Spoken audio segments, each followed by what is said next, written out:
Cameroon, Bandung, Africa, Bandung, to the world, Bandung. Your Bamenda man, your Ikuna man, your Guy man, your Bakure man, and proudly so, your anglophone brother. Il y a quelque chose qui anime certaines personnes au Cameroun. Les gens analysent les choses ou disent des choses par hypocrisie. Je ne peux pas comprendre qu'un président de syndicat qui a été un bon joueur, qui a joué à l'équipe nationale du Cameroun, il a joué au Real de Madrid, il a joué à Chelsea, il a joué à Newcastle, il a gagné 2 CAN avec le Cameroun. Quand on lui pose la question sur le simulacre de contestation d'Aboubacar Vincent avec l'hypocrite, c'est moi, c'est pas moi qui le traite comme ça, c'est Fabrice Olinga, André Onana, Ngande Ngandji, Jérémy Soren-Djita donne une réponse d'une hypocrisie légendaire.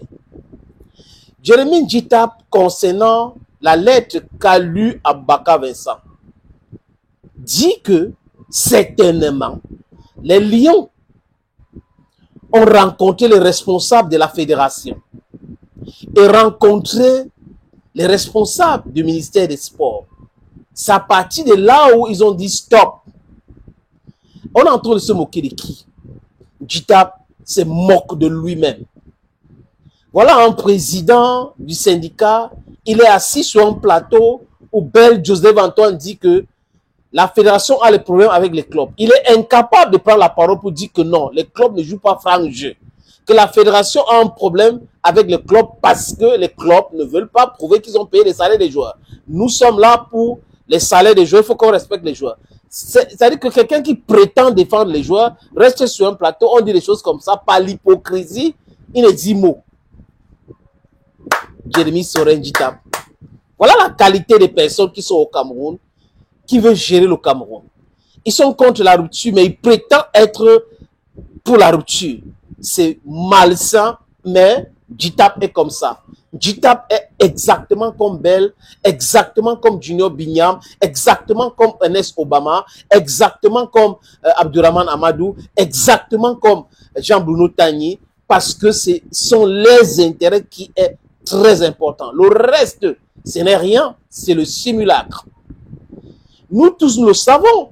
Ça veut dire que Djita ne peut pas prétendre ne pas savoir. Djita qui est allé dans le vestiaire de Lyon en Côte d'Ivoire lors de la CAN, alors qu'il n'avait pas l'autorité. Il faisait quoi dans le vestiaire de Lyon? Rien du tout. Après, il est venu prendre un communiqué, genre c'est Eto qui a fait ci, fait ça. Voilà Djita pour vous. Les gens qui brillent par le mensonge, par l'hypocrisie, par la sournoiserie, pour pouvoir arriver à gérer le football camerounais. Les gens qui sont manipulés, par qui vous le connaissez très bien, les gens qui les manipulent. Les amis, tout le monde sait, même Djita est au courant que la lettre qu'a lu Aboubacar Vincent venait du ministère. Aboubacar n'avait pas lu ça avant. C'est Ngande Ngandji à qui on a remis, qui a donné à Aboubacar Vincent. Il a lu. Si Aboubacar Vincent avait rencontré les responsables de la fédération, il aurait dit, même après ce qu'on a rencontré tel. Il n'a pas dit. Il lisait simplement ce qu'on lui a donné. C'est pour cette raison que tous ceux qui pensent qu'Aboubacar Vincent c'est un portron ont raison. Mais il est portron parce qu'il est manipulé par Ngande Ngandji, par André Onana et par M. Nassis Bouelekombi qui a jubilé la 2e place du groupe qualificatif des Lions Indomptables en buvant à la gloire de Marc Brice. Et celui qui a mangé l'argent de l'Africa Food, mangé l'argent d'Eto, qu'on appelle Ernest Obama, il dit il a le droit de boire le champagne au bureau. Franchement, il a un parcours. Parcours de quoi? C'est le parcours Vita. C'est le parcours Vita, les amis. Souvent bien ces gars-là. Ernest Obama, Junior Binyam, Jean-Bruno Tagny, Abdurrahman Amadou, Gibai Gaëtama, Bel Joseph Antoine et Jérémy Soren-Djita pour ne citer que cela. Idriss Soulé les a traités de serpents à 2 têtes. Est-ce que vous pensez qu'ils sont très loin de là? Non. Donc, Djita dit des choses qui n'ont pas de sens. Aboubacar Vincent n'a jamais rencontré un responsable de la fédération. André Onana, qui a été traité de traître par Fabrice Olinga, était à la fédération. Les journalistes lui ont posé la question si tout allait bien dans la tanière. Il a dit tout va bien. Pour après venir lire un communiqué donné, orchestré par ceux qui manipulent les gens. L'intérêt de ceux qui sont en train de bagarrer autour des lions indomptables, c'est de l'argent. Ils ne veulent pas qu'il y ait un changement. Genre, on va virer l'argent dans le compte des joueurs directement, il n'y aura pas les cash et autres, parce que c'est ça qui les anime. Les amis, je vous suggère d'écouter Njitap, qui est à la tête du SYNAFOC depuis plus de 11 ans aujourd'hui, sans bilan, et donne son avis sur la lettre qu'a lue Aboubakar Vincent. Et, si vous voulez qu'on en parle du problème qui s'est passé avant le match, je vais donner mon avis. Je vais vous dire que... on parle de soucis, les soucis logistiques avant d'aller jouer en Eswatini. Il a fait allusion au communiqué des joueurs de l'équipe nationale. Moi, je pense que quand on est une personne avertie qui a eu à vivre ce genre de situation, déjà, il faut féliciter ces joueurs-là pour cette victoire. Parce que, vu la préparation, parce qu'avant d'arriver à une victoire, il faut se préparer. Vu la préparation, ça relève le mérite des joueurs. Donc, félicitations à eux. Maintenant, pour revenir au communiqué, je me dis que les leaders de cette équipe ont probablement rencontré les responsables de l'Africa Foot, les responsables du ministère, et rien n'a toujours changé. Venir prendre Cameroun, Bandung, Africa. Le peuple camerounais à témoin, c'était pour dire que cessez. Et je pense que tout Camerounais devrait tout de suite, c'est comme ces joueurs-là, c'est nos soldats. Quand ils vont en guerre, ils ont besoin de munitions. On doit tout simplement les donner. Je vous dis, quand ces gars, ils en arrivent là, il y a eu des démarches en amont. Ce que vous ne savez pas. Vous comprenez? Et c'est ce que je l'ai dit.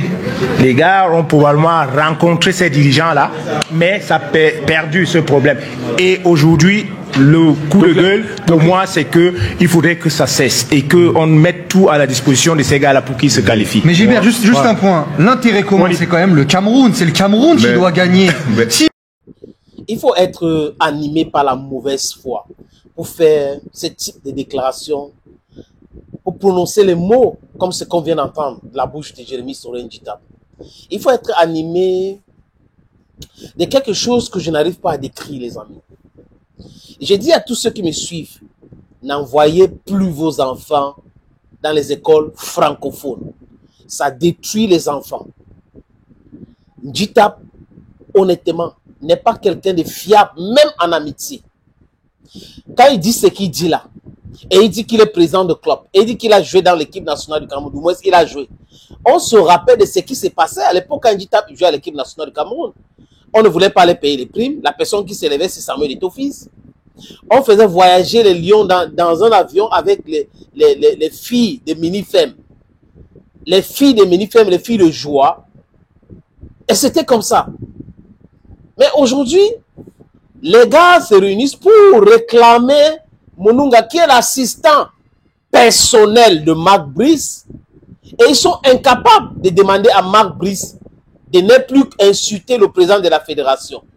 Ils sont incapables de demander à Marc Brice de ne plus exclure de fait Tungu Pile et David Pago. Ils sont incapables. Donc, les lions indomptables aujourd'hui sont d'une hypocrisie pas possible. André Onana, Ganden Gandji, Aboubakar Vincent, les trois là, il y a Christian Bassogo, les quatre, disons les quatre là, les amis, ce sont ceux-là qui pourrissent la tanière. Et ils sont utilisés par qui? Par Narcisse Moué Le Combi. Regardez bien les images. Le Cameroun est allé jouer un match nul à Kampala. Arrivé au pays, le ministre a organisé une rencontre avec Aboubakar Vincent, Ganden Gandji. C'était pour dire quoi? On n'est pas naïf. Les amis, on voit et on analyse. Njitap, il connaît la vérité, mais comme c'est pour faire mal à Samuel Eto'o-Fils, il est capable, il peut dire du n'importe quoi, mais il est en train de se faire mal. Parce que l'histoire retiendra tout ce qu'ils sont en train de faire là. Est-ce que c'est pas ça? Il veut utiliser ça pour devenir président de l'Africa Foot. Je doute fort que ça réussit. Parce que les autres acteurs sont en train d'observer. Ils savent qui est qui fait quoi. Ben ne pourra jamais être président de la Fédération camerounaise de football. Je ne pense pas. Ne rêvez pas. Parce que vous là, l'honnêteté n'est pas de votre côté. Thank you, friends. And bye-bye. Cameroon, Bandung, Africa.